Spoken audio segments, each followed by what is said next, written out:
This is the Sixth Man Show, an Orlando Magic podcast, with your hosts Luke Sylvia and Jonathan Osborne, covering all things Magic basketball. By fans, for fans. Go Magic.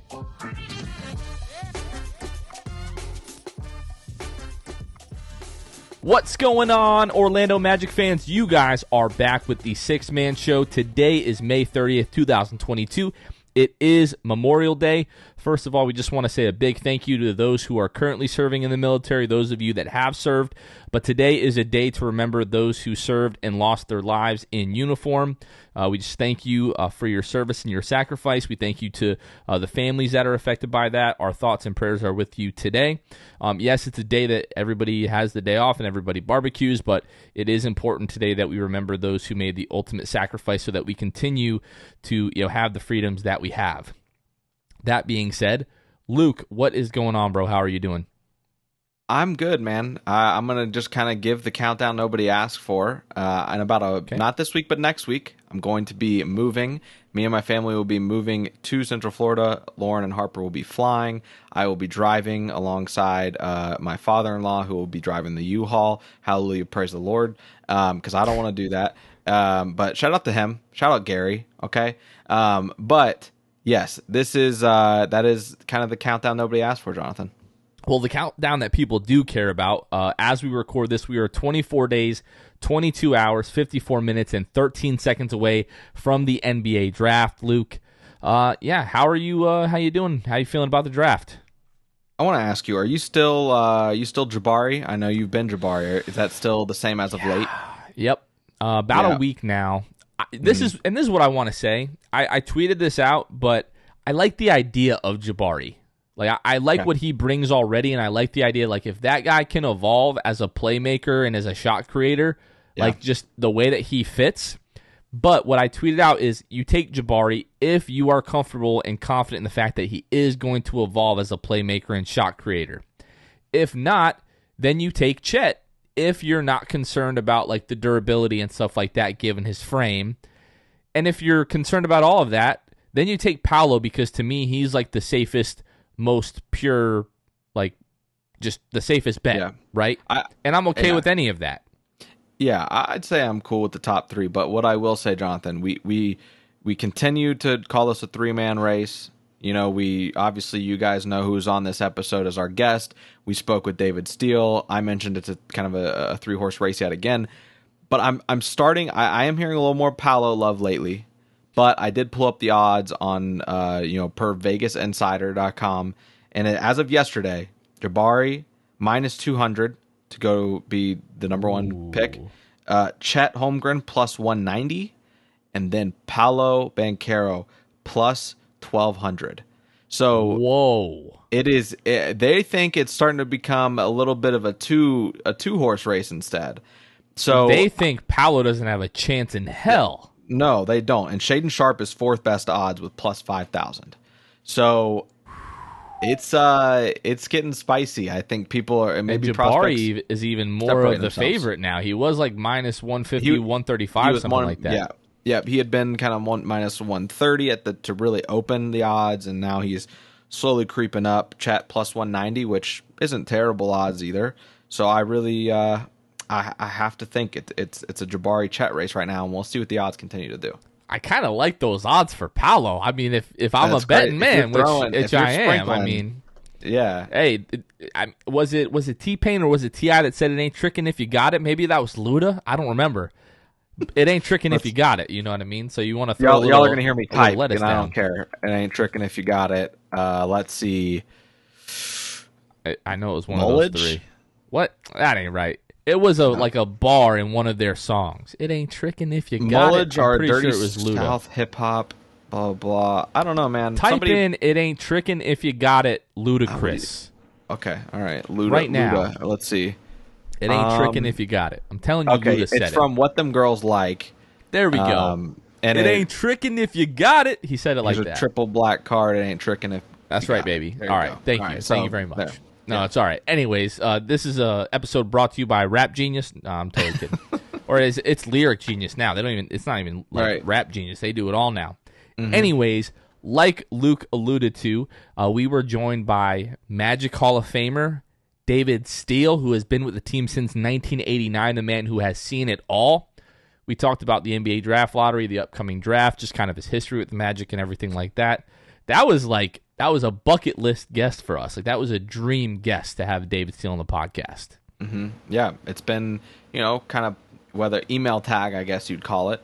Yeah. So we doing that here for a couple years, really. I know it's, David, obviously someone that you've wanted to have on the show since probably the show began, 3 years for you. Hurricane Irma got in the way is what happened. We had plans to get him on a couple years ago, and then Hurricane Irma came through and kind of put the kibosh on that. So, we finally got him. Ladies and gentlemen, we got him. Was it Hurricane Irma? I don't know. It was whatever hurricane. It's the one that's the one you've talked about. Went through. Yes. Was supposed to hit Orlando. Yeah, it came through Gainesville when I was at Florida. So yeah, it was Irma. Was that 2019 though? Were you still at Florida then?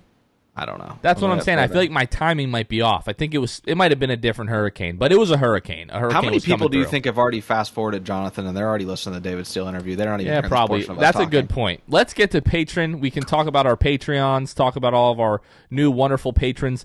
These are the folks that help us financially support the show. If you would like to join these folks in doing that, you can find us at patreon.com/the6man show.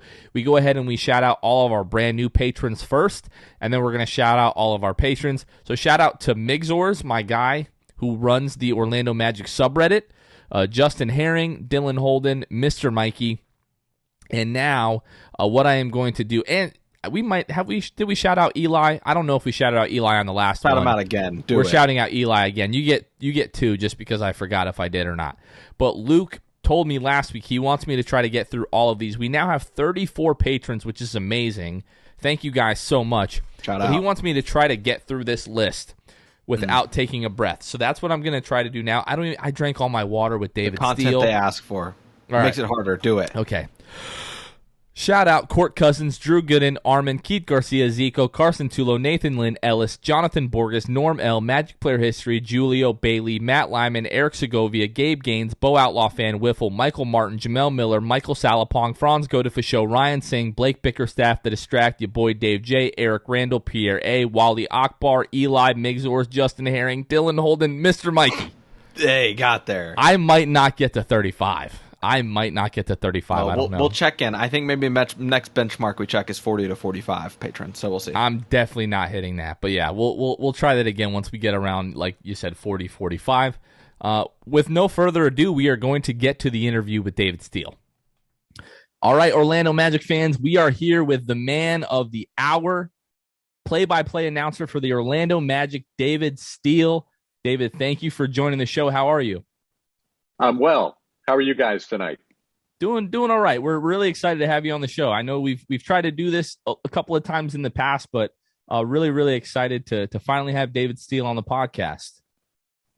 I appreciate it. I know things are hectic during the season, and we had the COVID situation to deal with and travel, but here we are. We got plenty of time now, right? Right, absolutely. How's your off season so far? What have you been up to? Very good. My wife and I do a lot of traveling. We have 7 grandkids, and only 3 of them are here in Orlando. Our daughter is literally 6 houses from us here in Orlando. So she has 3 little boys. So we see them a lot, obviously. And we've got a son who's an NBA scout, by the way, in Atlanta. And he's got 2 boys. And so we've been up there to see them and celebrate a 6th birthday with the youngest. And we have a daughter who is a school teacher in East Tennessee, right outside of Knoxville. And she's got 2 girls. So we have 7 total, 3 here, 2 and 2 in Georgia and Tennessee. So the off seasons are time for us to get connected to our family and other parts of the country and do a little more travel and spend some time at, we have a cabin up in North Carolina that we spend some time in as well. So we stay busy enough. It's good times. The off seasons are a lot of fun for us. Well, especially, the hard work that you put in through the season, all the travel that you do, during the regular season and not being home, you definitely deserve it, especially after a season like we just had. You see the Magic win 22 games, but we were lucky enough to come out with the number 1 overall pick in the draft. David, just kind of walk us through Do you watch the lottery, or you just kind of wait to see what happened? Wait to hear what happens after the fact, and kind of what was your reaction to hearing that the Magic got the first pick? Oh no, I couldn't resist not watching. You have to watch. I mean, your future depends largely on what happens on that night and the draft night. So yeah, I was watching. We were on the road. We were at our cabin in North Carolina, and we're with my brother actually, who was visiting from California, and his wife. So yeah, we were locked into it. And just like you guys, I know you had a big party and had a huge crowd downtown Orlando and had a great reaction. I saw some of that video. That was spectacular. Our setting was much more subdued than yours, but still, I was very excited. When it came down to the final three, and you're going to be one of the final three, I thought, well, that's a win right there. That's a big time win, because clearly, this draft looks like the three really, really top notch players right at the top of it. So I felt really good at that point. And then you get past number two, and you realize you got the number one pick. Pretty exciting to be able to control your destiny. You hold that card, and that's a big deal, because teams have to come to you. Everything starts with what you do, and you've got all kinds of possibilities. Do you keep it? Will a team fall in love with a guy so much that they might, sell the ranch, so to speak, to get that number one pick? So all of those things are possible now when you hold that card. So pretty exciting stuff. I'm pumped. And, it's great to see our franchise back in the public eye too. We've been sort of invisible for too many years now, and it's too great of a franchise, too colorful of a history. And I think a lot of young fans don't understand the history of Magic basketball and, what it's been in the past. So I'm anxious to see this franchise get back to those glory days again. And I think this is a big step. And David, I want to ask you about, as far as, obviously been with Orlando since '89, you have seen a lot in Orlando transpire. As far as, that moment for you, to watch the lottery like the rest of us and see the Magic get the number one pick, do those moments, are they still as sweet as they were? And kind of what's your take on that night as a whole in terms of just emotional level compared to in years past, whether it was, obviously in different circumstances, whether it be, making it to the championship or, to the finals, or, getting that number one pick? No question that's a different. This is, there's still a lot of uncertainty. Just because you have the pick doesn't mean that you've hit a home run and there's a player there that's going to be a potential all-star or Hall of Fame player. I will say in 1992, I was at our Winter Park home at the time and watching that lottery. And as soon as you got the number one pick in that draft, you knew everything was going to change. I mean, the whole thing was going to be thrown upside down, that we were on the map with Shaquille O'Neal. He played 3 years at LSU. He was clearly a franchise player. Obviously was going to be a multiple-time All-Star unless an injury occurred, which obviously did not. He had a tremendous career for something like 18 or 19 years. So in that draft, we knew that we had, when you got the number one pick, the lottery, that was it. You had Shaq. That was going to be a game changer for the franchise and a franchise on the map. With the next year, a lot less certainty as far as, what a player at number one could do for you. And that was one of the great trades of all time, in my opinion, trading down from 1 to 3 and getting Penny Hardaway for Chris Webber and multiple first-round picks, one of whom wound up being the 2000 first-round pick, which was Mike Miller, who was, that's another player that you got in the Penny Hardaway trade. Penny was the perfect fit with Shaq. So, but at the time on lottery night, you didn't know how significant that was going to be. And then in 2004, the other time we had the number one pick, there was no clear-cut number one. In fact, the consensus, if you guys remember, was that Emeka Okafor was the guy that you had to take. He was the guy. He played at UConn. He was All-American College Player of the Year. Most people didn't know about Dwight Howard.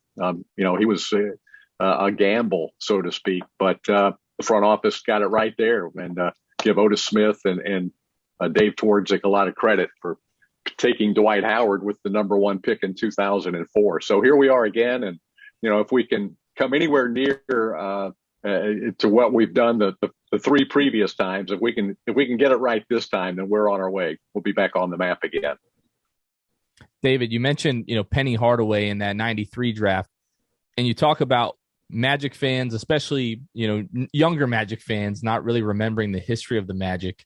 But a lot of people forget that Penny Hardaway made first team All-NBA in his second season, which today is just unheard of. That's just how good Penny Hardaway was.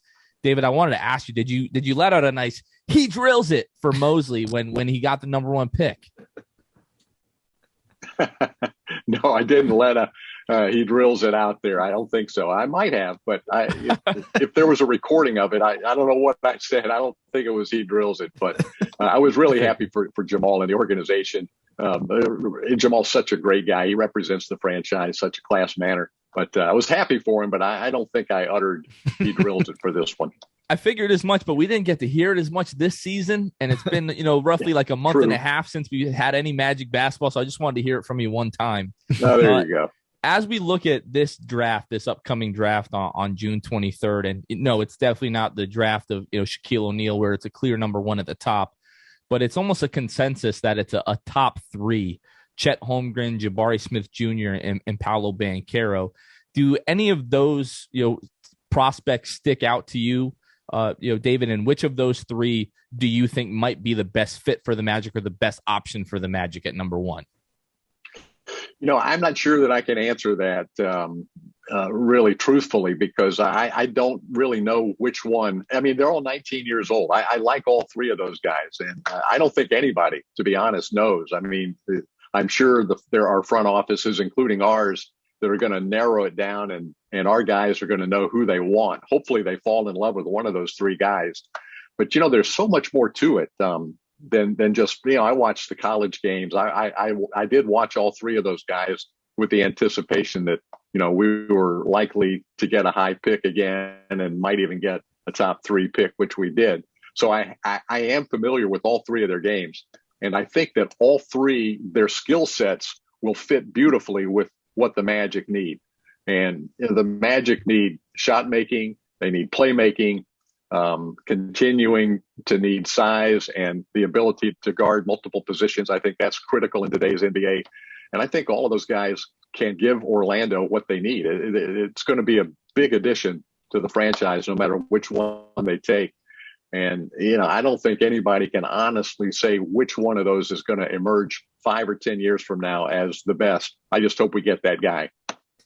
I think the big thing is, David, when it comes to this, I mean, it's been so long, really, since there's been like a kind of a race in that top three. It's really, usually you can kind of narrow it down between two players, whether, it's a LaMelo Ball or Anthony Edwards. Those sort of situations come about way more often. And it just feels like you could really hit a solid hit with either any one of those guys. Like you said, they've got stuff they can bring. I think the big thing when that comes into question, David, is, as far as the current construction of the roster, do you think that the guy is in Orlando on that roster already? Or do you think that's a piece that needs to be added in free agency or in this draft? Like, I guess what's kind of your take on that, David?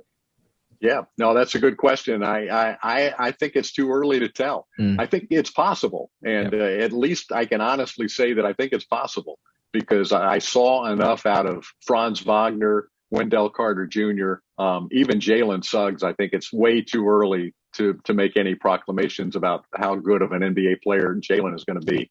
So I think those three guys, I think if Jonathan Isaac can't come back from injury, then if he can get anywhere near where he was, he demonstrated unbelievable basketball knowledge, savvy, athleticism in that brief stint in August in the bubble. I mean, he blew us away with his play, and then he got hurt again.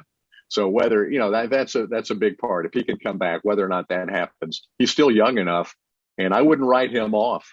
He's a determined young man. And so, I think we have guys that have the potential still to be one of those kinds of guys. I don't know what the ceiling is for Franz Wagner, because in my opinion, he checks all the boxes. He can do everything. He could even be and he was at times this past year, your lead guard at 6'10". He's that versatile of a player. Outside shot, terrific. Ball handling, his decision making, He's very mature as a young player, has good athletic and defensive instincts and great length. So he's 20 years old.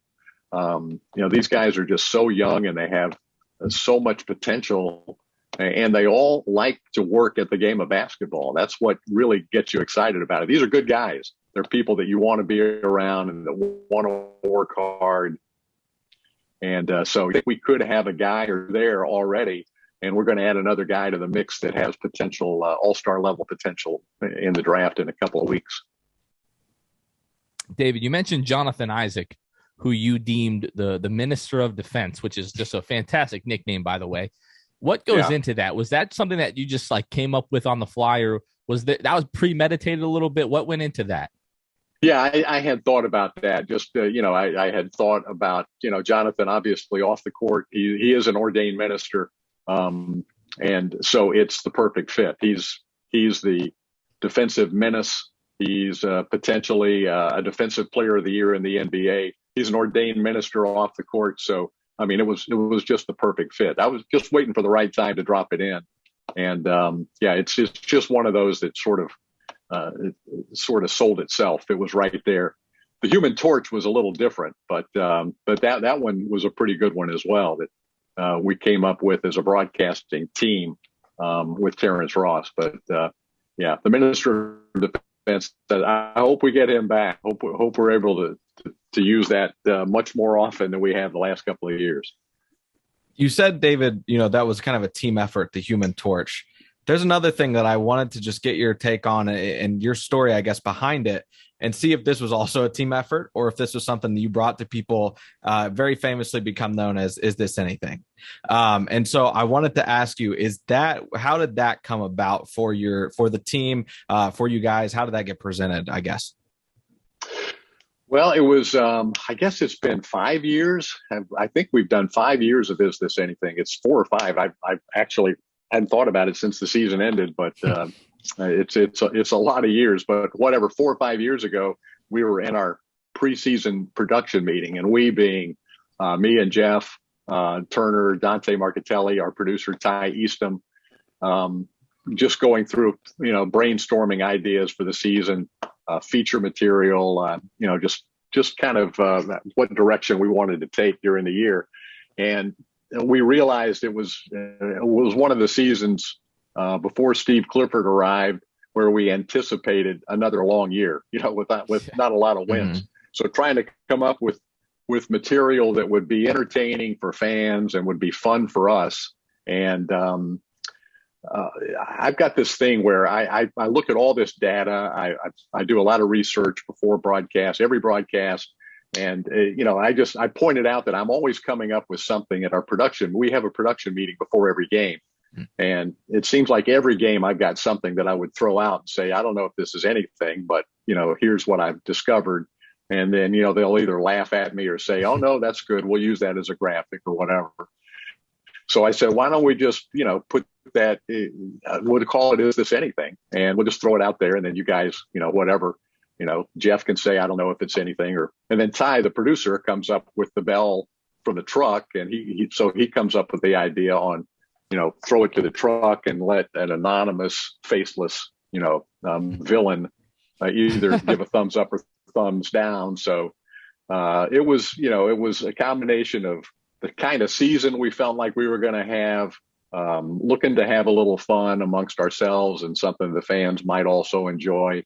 And then it was a collaborative on how to execute it. So it's crazy. I mean, I've been a broadcaster for a long time, and you wouldn't believe almost every arena we go in, and Jeff and I will be walking around the concourse or walking in or out of the building, or walking, going to lunch or dinner before the game or breakfast the morning of the game. And inevitably there is a fan that will recognize us and shout out, hey, is this anything? So we get this all the time. And fans, even other fans and other broadcasters that work NBA games, a number of them have told me that they really enjoy that they flip on our games early in the second quarter just to see what we've come up with. And it's kind of taken a life of its own. I've created a monster. I don't know how to get rid of it now. So I guess I want to keep doing it. I want to shout out, and then Jonathan, you can ask there, but I want to shout out Evan Dunlap, who formerly wrote for the Orlando Pinstripe Post. I believe it was him, and if it wasn't, he's getting a heck of a shout out, I guess. But he tracks Is This Anything all year. He tracks which ones get bells, he tracks which ones get X's, and he has a thread on Twitter that is miles long of just every single Is This Anything from the season. He did it all year. It's pretty impressive. I know that. I know Evan. And I remember him as covering the Magic. I think his third quarter collapse was his first effort covering Magic basketball. He's a terrific young guy, very bright, and I follow that. I mean, I'll go back if I can't remember whether it was a bell or a buzzer, then I'll go to Evan's Twitter feed and it refreshes my memory as to whether it was thumbs up or thumbs down. He does an unbelievable job of that. Definitely. He certainly does. David, I'm so glad that you brought up, opposing fans and opposing broadcasters, because I just wanted to bring up the fact that I'm not sure if you're aware of this. I'm sure you don't, browse the Orlando Magic subreddit very often, but we are always getting fans from other teams when they're watching their team play the Magic on League Pass. And if they hear your and Jeff's broadcast, they always come to the Reddit and comment on how fantastic you guys are. And I think it's almost like universally accept that you two are one of the best broadcast teams in the league. I wanted to ask, have you heard that? Do you know how much fans appreciate you and Jeff and what you guys do on a nightly basis? And what do you think it is about the broadcast that really people love so much? Well, I don't know. I'm sure that you have, it's a subjective thing. I'm sure you have people that think we're really good, and I'm sure there are fans that don't like that style or they're that wrong. approach they're or wrong, whatever. David. I mean, that's just the nature of the game. I know you guys are all in on it, but believe me, I'm sure it's not universal. Yeah, I mean, that's very flattering. That's good to know. I have not been on the Magic what do you call it? The subterranean Reddit, subterranean termite feed. Yeah. No, I haven't been on that, but I don't know. The thing about our broadcast is, and I know all the other broadcasters, and they're all pros and great guys, and a lot of talented broadcasters throughout the NBA. Very, very strong field of broadcasters. So that's a real compliment. But I think that what we do have, and I'm not sure that every broadcast team has the camaraderie and the genuine love and friendship that we share as a group. I mean, we are really a close, tight-knit group, and I think that comes across on the air. We talk about basketball all the time. We talk about our families. I mean, we know each other so very well. We're on a text thread. Dante, Jeff, me, Ty, George Galante. We text all the time. I mean, the NBA playoffs. I mean, every playoff game, we're batting stuff back and forth. Jeff and I still have coffee in the off season. We get together once every week or two, just sit down for an hour or two and catch up on what's going on in our lives. And so I think that is what comes across, just that we're real comfortable with each other. We work hard, we study, we do our homework. We like to present a fair presentation for both teams, and give fans an idea of, the other team too, because, it's more than just your team out there. There's another factor. You can do everything right sometimes and not win a game. You got to tip your hat sometimes to the other guys. So we try not to kill the referees. We try to take it easy on the officials because we understand they're just trying to do the best job they can do too. So, that's just kind of how we approach it. We try to do it professionally. We get along great with each other. We have a great rapport on and off camera. So I think all of that comes through. I think that is what is part of it, is that you both are so fair to both teams. Yeah. Because unfortunately you don't get that on every broadcast. I hate watching the Magic play the Celtics on League Pass. I'm not going to name any names, but David, we love you, and you are much more unbiased and fair than that broadcast. Here's the thing, though, Jonathan. I can tell you this, though, and Luke, I don't know if you guys would agree, but do you not know fans who really like the extreme homerism? I mean, of their broadcasters. Oh, that's us. So, that's us. Yeah. well, We're the extreme homers. Right, but in their announcers. Right. So what I'm saying is there have to be Magic fans who don't think we go far enough with the homerism. So, I appreciate that you guys, but you have to pick a style, and you are who you are as a broadcaster, and that's pretty much who we are. I mean, it's very difficult to fake a persona 82 nights of a season. You're on, it's live, it's unscripted. And so your personality and who you are comes across, and it's very, very difficult to fake that. So, there are people, I'm sure, who watch Magic games who are Magic fans that would like to see us be, more over the top, but that's just not who we are. That's not the style that we have. Yep. And being, in Nebraska right now, David, as I've been since 2019, my family, I see a bunch of different broadcasts, right? I'm, even locally here, I get even like just games. I'll just, turn on, Bally Sports here, and it's, Pelicans, Thunder, those sorts of teams out here in the Midwest. And yeah, I'd have to agree with you. Everybody's kind of got their style, and you can very much tell, 10 minutes into a broadcast, the style of those broadcasters every single time. I wanted to ask you, David, here, we've talked, that you've been through obviously the rebuilds, all that sort of thing. More importantly, David, you were here for the build, the build itself. And so I want to ask you kind of your journey, I guess, so far. Obviously, we don't want to take too much time here from you, but just starting out with the organization and kind of the growth you've seen with the organization. Can you kind of speak to that a little bit? Oh, sure. I could probably speak a lot to it. Take you back to 1988 when Pat Williams reached out to me to consider leaving the University of Florida as their play-by-play announcer on radio to join the Magic. And, obviously it was a brand new product, a brand new franchise. And that was a huge decision to make as a professional. I was still in my mid-30s and had only been at Florida for 7 seasons. And as you guys know, Mick Hubert replaced me, and he just retired after 33 years. So I've been here 33 years. He was at Florida for 33 years. When you get one of those jobs, you don't leave. People don't leave those jobs very often. So that was a big decision to make. And so we made the decision as a family very prayerfully, and did the right thing, as it turns out, for sure, for our family and our kids. And but yeah, to watch that thing start, the energy, the enthusiasm in 1988, 89, I know you guys, you may not even have been born. You guys might not have been around. So, but it was just off the charts. I mean, the entire Central Florida community was behind the team. Everybody was in on it. The first preseason game against Detroit it still reverberates in my memory as just how spectacular the crowd was and how excited everybody was. And it was a meaningless preseason game against the defending NBA champions. And it turned out to be a win. And, I'll never forget Chuck Daly putting his starters back in the game, Isaiah Thomas and Lane Beer and Dumars, with about 3 or 4 minutes to go to try and hold off the Magic, just because the competitive juices were flowing. It was a sellout crowd.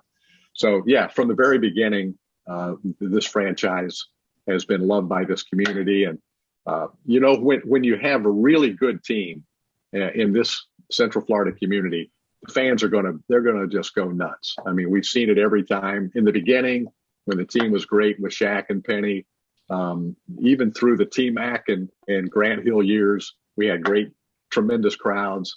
Dwight Howard, the Heart and Hustle team had great support. So just have to put a good product out there, and we've done that over time. And when that happens, the community is on fire about the basketball team. David, you mentioned, leaving, the University of Florida for the Orlando Magic job. Go Gators. Oh, Kevin's going to love that. Luke here is a UF alum, and our producer, Kevin, is a huge FSU fan. So I just try to mediate as best I can between the two of them. Yeah. But back to my question. You mentioned leaving UF for Orlando, and you said you did so prayerfully. But what kind of went into that decision to leave UF? And now you've been with the Magic for 33 years. What is it that has kept you in Orlando for 33 years? I'm sure you've had offers to go elsewhere. Well, what I think the deciding factors were people I talked to in the profession. I had some good friends that I respected in broadcasting. Pete Van Weren is one. You may not even know who he is. He was the Atlanta Braves play-by-play announcer with Skip Carey and Ernie Johnson Sr. back in those days. And he was a good friend. Bob Neal, Dave Neal's father. Dave is an SEC broadcaster. His father, Bob Neal, was a good friend and was a prominent TNT announcer at the time. And I reached out to those guys, and they both said the same thing. They said, if you're going to take a job in professional sports as a broadcaster for a team, then you better be really careful about who the people are that own the team and run the team, and who are going to be your bosses, who are the people that are the decision makers that set the culture for the franchise, because there are some really bad professional sports organizations. So be careful with the organization. And I felt really good about Pat Williams. I felt good about Orlando. I felt good about the future of professional sports in a booming Central Florida. And I don't know, it just felt right. So, and the move has been great. You know, our kids have thrived. We've been just really blessed with great friends and great memories. And I know, if we'd stayed in Gainesville, I'm sure it would have been, awesome as well. The Gators have done pretty well in that 33-year stretch. How many championships did Mick broadcast? I think 5 or 6, right, Luke? Yes. Yeah. A ton. Multiple and a lot of oh my's along the way. I love Mick. Yeah, a ton. Me too. But yeah, it's worked out great for me. It worked out great for Mick. And, I'm happy for him and his retirement too. He's a good friend. Yeah, and then kind of before David, wasn't it Otis Boggs as well, yes, who was there? You said, people go into these careers, especially in Gainesville, and they stay a long time. Otis Boggs was there forever, and then you stepped in, and then it was Mick. It's a pretty legendary trio, I'd say, there around the Gainesville area. Otis came in 1940, and that is so crazy. And I took over in 1982. And then Mick's been there since 1989. Of course, Gene Deckerhoff just left Florida State, who is, in my opinion, irreplaceable as a voice of the Seminoles.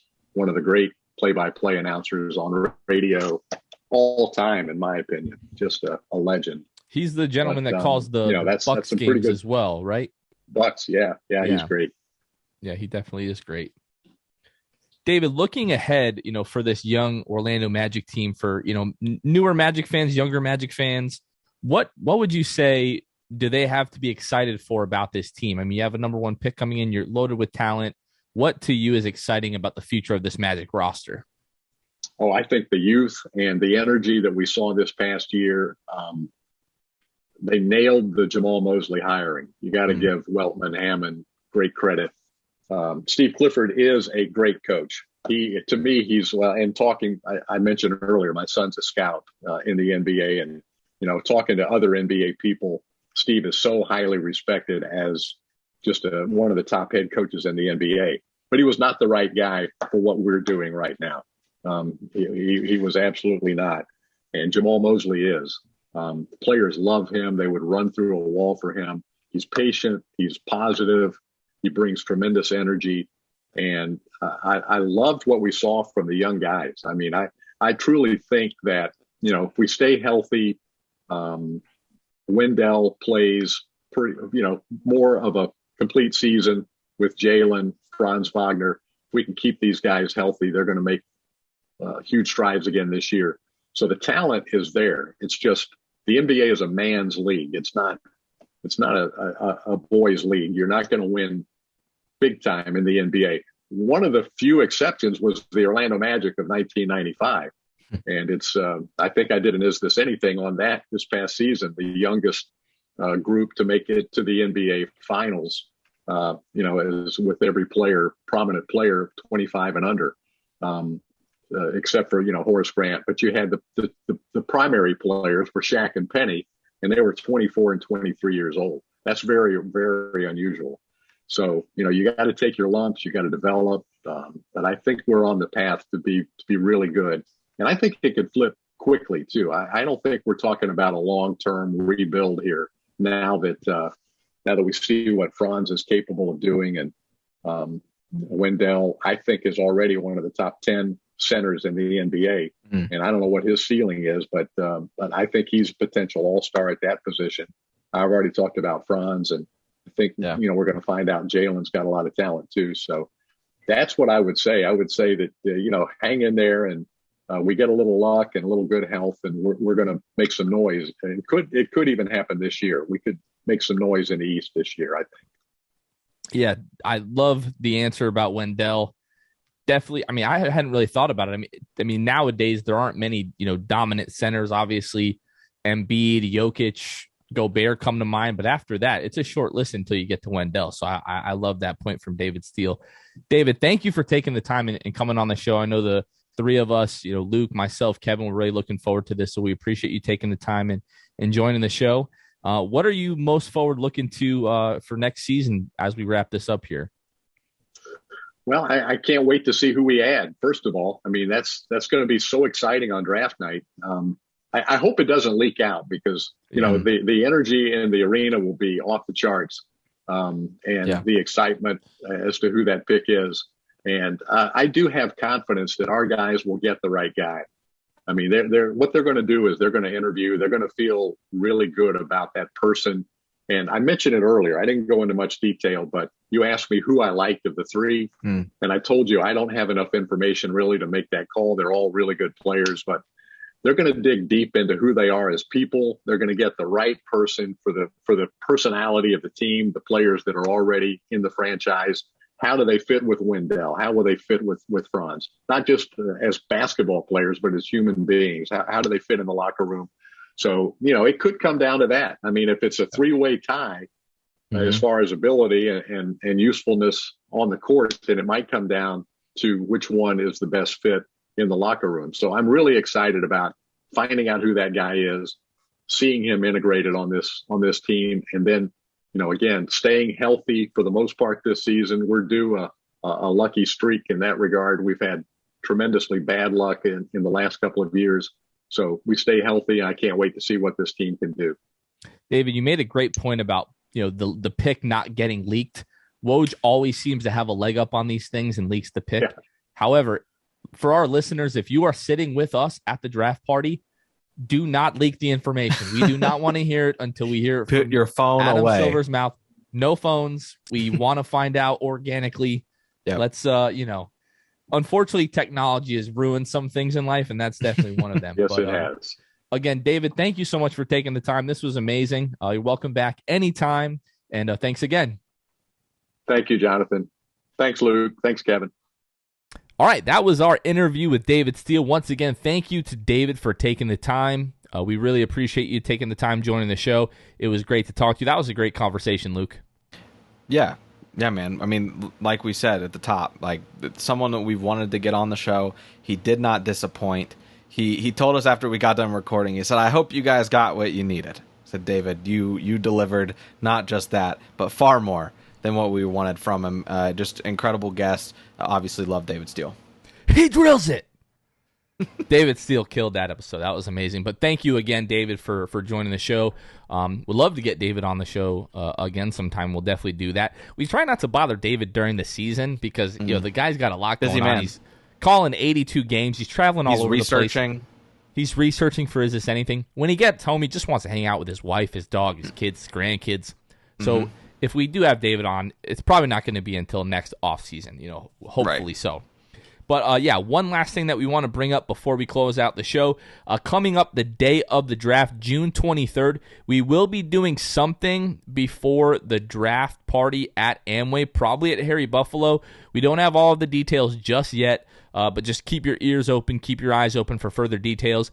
We're going to try to sit with everyone at the draft party at Amway like we did last year.